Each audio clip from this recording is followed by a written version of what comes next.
Information for evaluation at sportsbettingclaim.com. Michael Watts is focused on winning for you. sportsbettingclaim.com.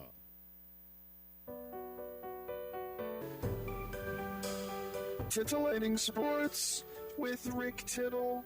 Rick Tittle is a genius, the best show ever. He's so wonderful, genius, the best show ever. He's so wonderful. Titillating Sports with Rick Tittle. Rick Tittle he's so handsome, he's a genius.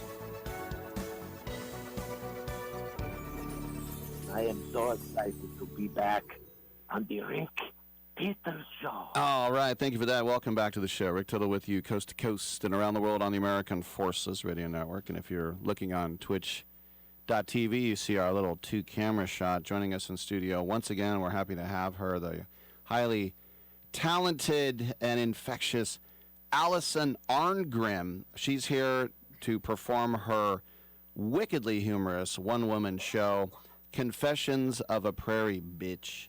It's in connection with the 50th anniversary of Little House on Prairie. That's tonight at the Oasis Theater here in San Francisco on 11th Street. And Alison, you told me Oasis is closing in a couple months. This is the news. This came out a couple of months ago. It was like, no. And it even said, people are gutted. Iconic drag and comedy bar in San Francisco is closing, and it's totally bananas.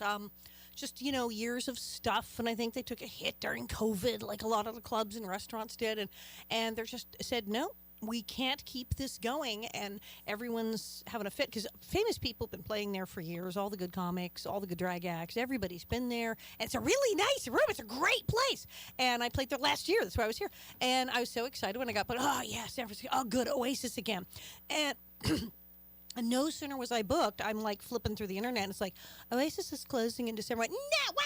I was like calling my booker going, they're still open in November, right? He goes, yeah. No, you're like one of the going out with a bang celebration shows. I'm like, okay. I said, is there any chance? Yeah, people are trying. Obviously, there's people trying to like fund it, save it, like everything else in the hopes. I would love it if they announced on New Year's Eve, we did it, we found it, we're staying open. That would be fantastic. But no, there's a huge article that, so this might be your last chance to see me at Oasis. I was just thinking, too, because of your book, Confessions of a Prairie Bitch, yes, that if you're walking down the street and someone says, hey, Prairie Bitch, you're like, hey, how's it going? But that if they just say, hey, bitch, then you're like, what? I know, I still know, because, that's how it started, is people yell like, you bitch, at me. literally today, I walk out of the hotel waiting for the Uber to come here, literally, and a guy coming down the street, because it's San Francisco and all sorts of interesting people are just do the street, and this guy goes, you look like a famous person.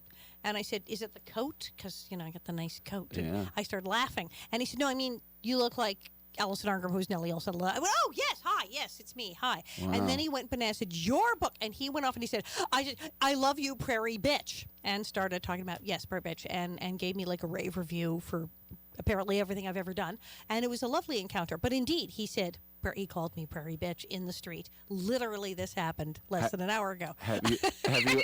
That's great. Have you ever had someone who's like, you look like that lady on Love Boat. You look like that lady on Fantasy Island. No. Even though you were on those shows. And I was. And that is a thing that I have to say is, harsh Hollywood reality is true for everyone on the show. Because if you look at, everyone from the show did other stuff. We've all gone on to do something. But we often don't hear about it. Now, the other day, I was somewhere with Dean Butler, our fabulous, Al Manzo was Laura's husband. But, he was Buffy's dad on Buffy the Vampire Slayer. And he was Gidget's boyfriend on the new Gidget. And, he did, obviously, and we did have someone just the other day say, wait, I loved you as Buffy's dad. He's like, thank you. But when he is recognized or is somewhere in a personal appearance, it's El Manzo, Prairie. It is not very often he gets even, Buffy, Gidget, etc. Or, I don't know, Into the Woods on Broadway. Hello, the 8 million things he's done. If you ask people, do you know, and I'll say, oh, yes, he was Into the Woods where he did this, he did that. But it takes him a minute because it's ingrained. Melissa Gilbert had like 2 other series after Little House, and everyone's like, yes, I saw them. And she was in a bunch of movies, but people just Laura, all the ding dang day. And this is what people get. I mean, okay, Malcolm in the Middle. You've seen the TV show. I've Malcolm? had him on. I've had Dean Butler. I've had Linwood, yeah. What's his name? Who'd you have on? Malcolm. What was his name? Freddie. Well, yes, but Linwood Boomer, the hot blind guy who was Adam, Mary's husband on Little House on the Prairie, that's Linwood Boomer, who created Malcolm in the Middle, as well as Third Rock from the Sun, and produced and directed many episodes of Night Court, et cetera, et cetera, et cetera, et cetera. He's the creator, director, and producer of Malcolm in the Middle. That's his show. And people still... It's like almost a trivia thing. Oh my God, did you know that Adam the blind guy is the guy who created Malcolm in the Middle? It's like kind of a big deal that he's a creator of Malcolm in the Middle. It's kind of his big career thing. He is a producer now and makes TV shows. But when people say his name, they go, it's the blind guy from Little House on the Prairie. That's bonkers. I mean, he's the creator of freaking Malcolm in the Middle. And still, it's like, but we didn't see him on Malcolm in the Middle. He's the producer. We saw him on Little House on the Prairie. And people are obsessed. They're obsessed. So I know. I always said, even when I was younger, because growing up in Hollywood, they buried Bela Lugosi in the Cape. There's some things that just won't go away and will haunt you to the end, and there you are. I don't think Mark was buried in his suspenders, though. He went on to more famous things. No, but I remember he was one of the people I told that to. It was when we're all hanging out at the Comedy Store. Because I was doing stand-up at 15. I was at the Comedy Store in the Improv. I didn't know you were at the store. Is your name on the outside? I don't know. Okay. I didn't ask them to, but they didn't ask anybody. That's when Mitzi was there. Oh, yeah. No, I was there in the 70s. I knew Mitzi. And that's the thing, is they just put up names, whoever they wanted, and there are dozens of people going, what? Was my name up there? Did they ask me? Did they tell me my name? No, I have no idea if my name's up there because they didn't ask anyone's permission or tell them. But yeah, so he was just breaking then. Robin Williams also, I was there, and everybody, it was Chevy Chase and David Letterman and Jay Leno and all these guys were just new. And then Robin Williams totally broke, and everyone was like, they were alternately being horribly jealous and giving him a hard time and slapping him on the back going, congratulations. And I came up and I said, this is absolutely fabulous, but never forget, they buried Bela Lugosi in the Cape. Nanu.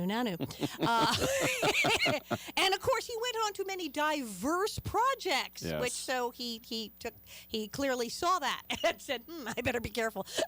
But indeed, they stick. There are things stick, and you don't always know what it was. I mean, Patsy Cline didn't want to record Crazy. You don't know. Wow. You never know. We have to go to break in 2 minutes, but I'm gonna start you off on this. This is from 2 days ago. 2 days ago. Dean Butler said on the Patrick Labor Show. Oh yes, our friend Pat. Yes, we love him. Podcast about Little House. Yes. He said one time Michael Landon threw him.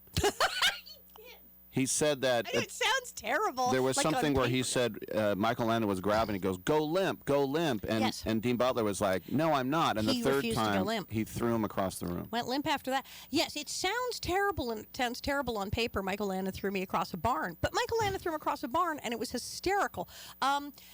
We were kind of physical on the show, a bit roughhousey, and nobody seemed to think this was odd back then. Was it you that told me, I mean, you told me this, but was it you where your head came down and there was an exposed nail and it's like she could have died? Yes, I fell down in the fake boxing match dream sequence, the sequence which was never used, probably because of this.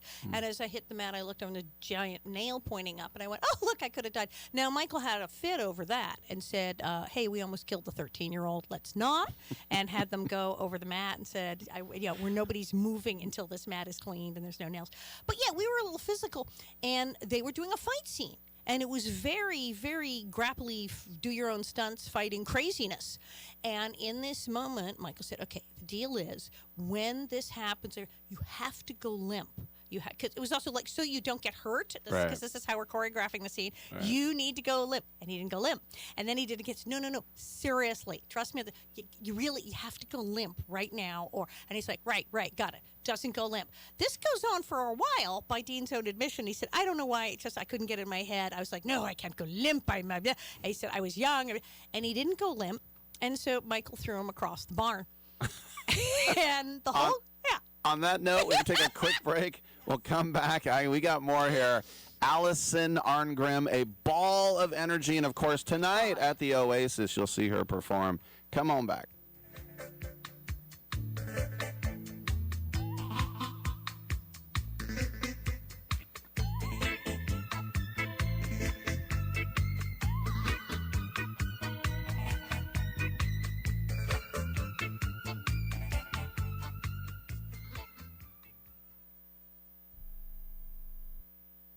Life insurance is one of those things that just about everybody needs, but few people actually have. Hey, if you die unexpectedly without life insurance, guess what? You'll leave your family with even a bigger mess. Life insurance will help replace your family's income. It'll help cover burial expenses. Life insurance can even help pay off debt like credit cards and medical bills. Life insurance can even pay for college. And if you own a business and you die, life insurance can help your business from collapsing. It can even help cover estate taxes. Life insurance has never been more affordable and needed. Plus, you can always shop around even if you have a plan and save some money. So call the Life Insurance Quote Line right now for free pricing information. 800-915-9654. 800-915-9654. 800-915-9654. That's 800-915-9654. Special alert for consumers struggling to pay taxes. There are new tax regulations, not published yet. We have the inside track on your new tax savings. These programs are designed to help struggling taxpayers like you. The COVID relief programs are gone, but there are new programs to help struggling taxpayers, and we have the inside track. Call now and we'll take you through these new programs. These taxpayer savings programs have never been available until now. Get out of tax trouble now. It doesn't take weeks. It can happen in one phone call. Call now and get the inside track to get rid of your tax problems. Call the tax helpline now. 800-949-0039. 800-949-0039. 800-949-0039. That's 800-949-0039. Hey, vacation lovers, it's finally time to use all those random facts you learned on TikTok for something that actually matters. It's the Radio Trivia Challenge from thevacationbuddies.com. All right, here's how it works. Be one of the first 10 callers right now and you'll score a complimentary 3-day, 2-night getaway from the Vacation Buddies. You'll stay at none other than Westgate Resorts in your choice of Vegas, Orlando, Myrtle Beach, or Branson. You ready? According to travel stats, which of these 3 cities is the most visited vacation destination in the U.S.? A, Las Vegas, B, Orlando, C, New York City. First 10 callers get the trip. So stop scrolling and start dialing. And let's see if TikTok actually taught you anything. Be one of the first 10 callers. Call Vacation Buddies right now. 800-340-1834. 800-340-1834. 800-340-1834. That's 800-340-1834. Resistors to mind reprogramming will be exterminated for the good of the state. What kind of government you guys got here? This is worse than California.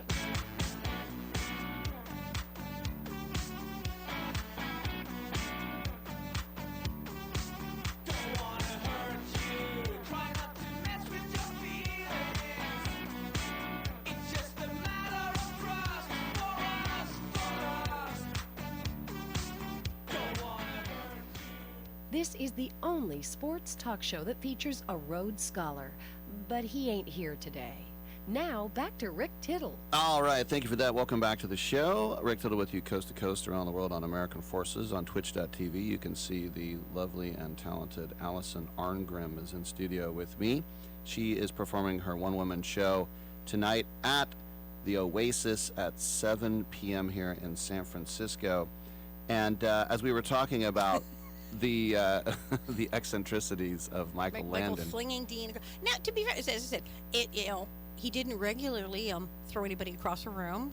He did not do it in malice, as he said at the time. I was like, and now you'll go limp. Dean, to this day, says, yep, had it coming. Should have gone limp. Don't know what I was thinking. The crew apparently laughed so hard it was all they could do to get to the next shot, and this was considered high hilarity in the 70s, and that's how things were. It was when you were choreographing a fight scene, and technically at that point that he was like the fight coordinator at that moment. We had several really good stuntmen on the show, and they were often fight coordinators and stuff.